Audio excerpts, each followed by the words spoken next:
మహిళలు ఈ పనులు చేస్తే భర్త సంపాదన పెరిగిపోతుంది. చాలామంది మహిళలు భర్త ఉద్యోగం చేయడానికి లేదా వ్యాపారం పని మీద ఇంట్లో నుండి బయటకు వెళ్ళిన వెంటనే తలుపులు వేసేస్తుంటారు.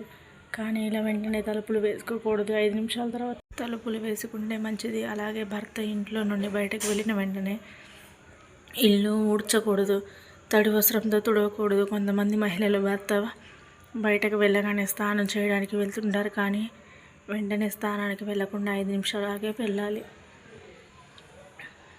శుక్రవారం రోజున పసుపు వస్త్రం తీసుకొని అందులో పచ్చకర్పూరం ఉంచండి. దానిని ముడుపు కట్టి పూజ గదిలో పెట్టండి. రోజు దానికి అగరబత్తీలు చూపిస్తూ ఉండండి. శుక్రవారం ధూపం వేయండి. ఇలా చేస్తే భర్త సంపాదన రెట్టింపు అవుతుంది. ఆకుపచ్చ లేదా ఎరుపు రంగు మట్టి గాజులు వేసుకోవాలి. ఆదివారం శుక్రవారాల్లో గాజులు కొనుక్కుంటే మంచిది జరుగుతుంది. మంగళవారం శనివారం గాజులు కొనుక్కుంటే భర్త సంపాదన తగ్గిపోతుంది. పూజ గదిలో దేవుడి ఫోటోలు దక్షిణం వైపు లేకుండా చూసుకోండి. రోజు స్నానం చేసిన తర్వాత కుంకుమ బొట్టు పెట్టుకునేటప్పుడు ఒక మంత్రం జపించండి. ఇలా చేస్తే భర్తకు అదృష్టం కలిసి వస్తుంది. బాగా డబ్బులు సంపాదిస్తాడు. ఆ మంత్రం భర్తకు అదృష్టం కలగాలంటే ఉదయం నిద్ర లేవగానే మహిళలు వినాయకుడి ఫోటో చూసే విధంగా ఏర్పాట్లు చేసుకోవాలి.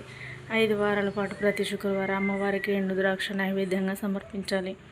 వంటింట్లోని యాలకులు ఎండిపోయి ఉండకూడదట. యాలకులు ఆకుపచ్చ రంగులోనే ఉండాలి. ఆకుపచ్చ రంగులోని యాలకులు ధనాన్ని ఆకర్షించే శక్తిని ఉంటుందని, కాబట్టి కిచెన్లో యాలకులు ఆకుపచ్చవిగా ఉండేలా చూసుకోవాలి. శుక్రవారం రోజున పసుపు వస్త్రం తీసుకొని అందులో 5 యాలకులు వేయాలి. ఈ వస్త్రాన్ని మూట కట్టి బీరువాలో ధనం దాచుకునే చోట ఉంచాలి. పూజా మందిరంలో 5 యాలకులు పెట్టవచ్చు. భర్త పర్సులో 5 యాలకులు ఉంచాలి. ఇలా చేస్తే లక్ష్మీ కటాక్షం కలుగుతుంది. భర్త సంపాదన అనేది భారీగా రెట్టింపు అవుతుంది. ఈ వీడియో నచ్చినట్టయితే సబ్స్క్రైబ్ చేసుకోండి.